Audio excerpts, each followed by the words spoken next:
يقول النبي صلى الله عليه وسلم: من جعل الهموم همًا واحدًا، هم آخرته، إذا جعلت جميع الهموم همًا واحدًا وهو هم الآخرة وهم نيل رضا الرب عز وجل، أعطاك الله عز وجل جزاء وثوابا ذكره النبي صلى الله عليه وسلم في قوله: كفاه الله هم دنياه. كفاه الله، لا أقول لك كفاك الملك الفلاني ولا الرئيس الفلاني ولا العالم بأسره، كفاك الله.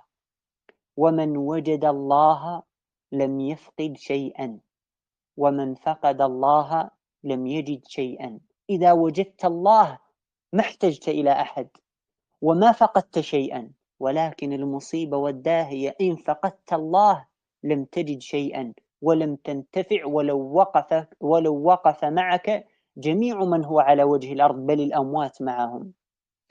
فقال النبي صلى الله عليه وسلم: ومن تشعبت به الهموم في أحوال الدنيا، يعني من كانت همومه إنما هي هموم الآخرة، لا غاية له إلا أن يحصل مسكنا أو مشربا أو مطعما أو مالا أو جاها أو منصبا، همومه إنما هي الدنيا، أعطاه الله عز وجل جزاء وثوابا على ذلك، بينه النبي صلى الله عليه وسلم بقوله: لم يبال الله في أي أوديتها هلك. لم يبال الله يعني فقد الله، ومن فقد الله عز وجل لم يجد شيئا.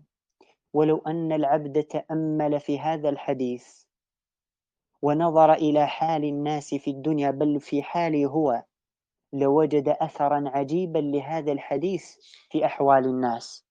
فيجد الإنسان من يطلب الدنيا ليل نهار، لا يعرف إلا طلب الدنيا، ومع ذلك أحواله مشتتة وأحواله مكدرة وأحواله غير مستقيمة. ما السبب؟ السبب بين ظاهر في قول النبي صلى الله عليه وسلم: لم يبال الله في أي أوديتها هلك. ويجد العبد المقبل على طاعة الله عز وجل يجد أن الأمور قد جمعها الله عز وجل له، وبارك له في وقته وبارك له في ماله، مصداقا لقول النبي صلى الله عليه وسلم: كفاه الله هم دنياه.